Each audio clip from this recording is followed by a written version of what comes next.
Hello बच्चों, आइए प्रश्न को पढ़ते हैं। अक्षों के बीच अंतःखंडित रेखा एक्स साइन थीटा प्लस में वाई कॉस थीटा बराबर पी के मध्य बिंदु का बिंदु पथ फिर यहाँ खाली स्थान है। सबसे पहले हमें इस प्रश्न की मुख्य अवधारणा को समझना होगा। हम जानते हैं यदि हमारे पास एक रेखा है, रेखा कुछ इस प्रकार ax प्लस में by बराबर में है c और हमें इसे अंतःखंडित रूप में लिखना है, तो हम कैसे लिखते हैं? यह हम लिखते हैं कुछ इस प्रकार। यह हो जाएगी c से दोनों पक्षों में भाग दे देंगे तो यह हो जाएगा x बटे में c बटा a, फिर प्लस, फिर यह हो जाएगा y बटे में c बटा b बराबर में 1। तो हमारा x अंतःखंड आया c बटे a, y अंतःखंड आया c बटे b। और यदि हमें दो बिंदुओं के बीच मध्य बिंदु ज्ञात करना है, मान लेते हैं पहला बिंदु है x1, y1, दूसरा बिंदु है हमारा यहाँ पर x2, y2 और इनका बिंदु है जो मध्य बिंदु है यानी कि P, जिसे हम मान लेते हैं यह है h, k। तो h, k के निर्देशांक क्या हो जाएंगे? h हो जाएगा हमारा यहाँ पर x1 प्लस में x2 बटे में कितना 2। ठीक इसी प्रकार हमारा यहाँ पर k क्या हो जाएगा? k हो जाएगा हमारा यहाँ पर y1 प्लस में y2 बटे में कितना 2। तो अब हम यह मुख्य अवधारणा का प्रयोग करते हुए अपने प्रश्न को हल करने की ओर चलते हैं। तो सबसे पहले हमें क्या दी गई है? समीकरण दी गई है x साइन में थीटा और फिर प्लस में y कोस थीटा बराबर में क्या है p, तो लिख दिया। अब हम इसे अंतःखंडित रूप में लिखते हैं, तो इसके लिए हमें क्या करना पड़ेगा? दोनों पक्षों में हमें p से भाग देनी होगी।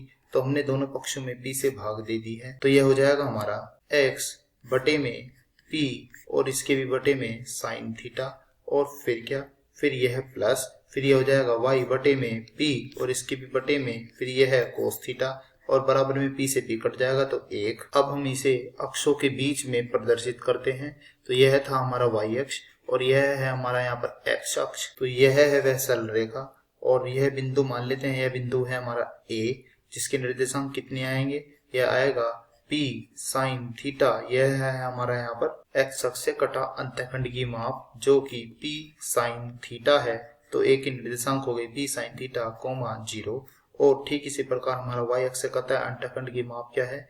यह है p बटे में कोस थीटा। तो इसके निर्देशांक हमारे हो जाएंगे बिंदु B के निर्देशांक 0 में p बटे में कोस थीटा।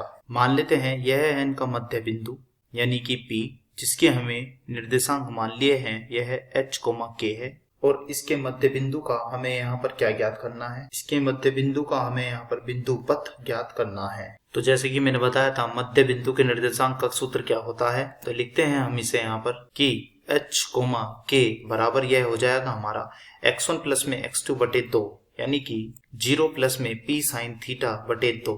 तो लिख लेते हैं 0 प्लस में p बटे साइन थीटा और पूरे के बटे क्या आएगा 2। फिर हम यहाँ लिखेंगे y को यानी कि यह हो जाएगा हमारा यहाँ पर p बटे में कोस थीटा प्लस में 0 और बटे में क्या आ जाएगा 2।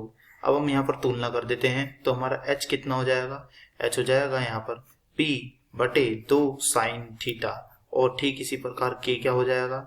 k यहाँ पे हो जाएगा हमारा यहाँ पर p बटे में 2 कोस थीटा। अब हम क्या करते हैं, यहाँ से हम साइन थीटा निकाल लेते हैं। तो साइन थीटा आ जाएगा हमारा यहाँ पर बराबर में p बटे 2h। ठीक इसी प्रकार हम यहाँ से कोस थीटा निकाल लेते हैं। तो कोस थीटा बराबर यह हो जाएगा हमारा यहाँ पर p बटे में 2k। अब हम क्या करेंगे, इसे हम मान लेते हैं यह है हमारी समीकरण 1 और इसे हम मान लेते हैं यह है हमारी समीकरण नंबर 2। तो अब हम क्या करेंगे, यहाँ पर समीकरण 1 का वर्ग और जोड़ देंगे इसमें समीकरण 2 का वर्ग करके। तो यह हो जाएगा हमारे पास यहाँ पर साइन थीटा की घात 2 बीच में प्लस, फिर यह हो जाएगा कोस थीटा की घात 2 बराबर में आएगा हमारे पास p की घात 2 बटे में 4h की घात 2 प्लस फिर p की घात 2 बटे में 4k की घात 2। हम जानते हैं साइन थीटा की घात 2 बीच में प्लस कोस थीटा की घात 2 का मान क्या होता है? इसका मान होता है 1। अब हम यहाँ पर h के स्थान पर क्या रख देते हैं? x और y रख देते हैं हम यहाँ पर k के स्थान पर, ताकि हम बिंदु पथ को बता सकें। तो यह हो जाएगा हमारा यहाँ पर हमने रख दिया है h के स्थान पर x यानी कि p बटे 4x की घात 2 प्लस p की घात 2 बटे 4y की घात 2 बराबर में 1। तो इसका बिंदु पथ हमारे पास आएगा 1 बटे में x की घात 2 प्लस 1 बटे में y की घात 2 बराबर में यह हो जाएगा 4 बटे p की घात 2। तो हमने इसका बिंदु पथ ज्ञात कर लिया है। तो हम कह सकते हैं कि हमारे खाली स्थान का मान क्या होगा, यह होगा 1 बटे x की घात 2 प्लस 1 बटे y की घात 2 बराबर में 4 बटे p की घात 2। आशा करता हूँ यह प्रश्न आपको समझ में आया होगा। धन्यवाद।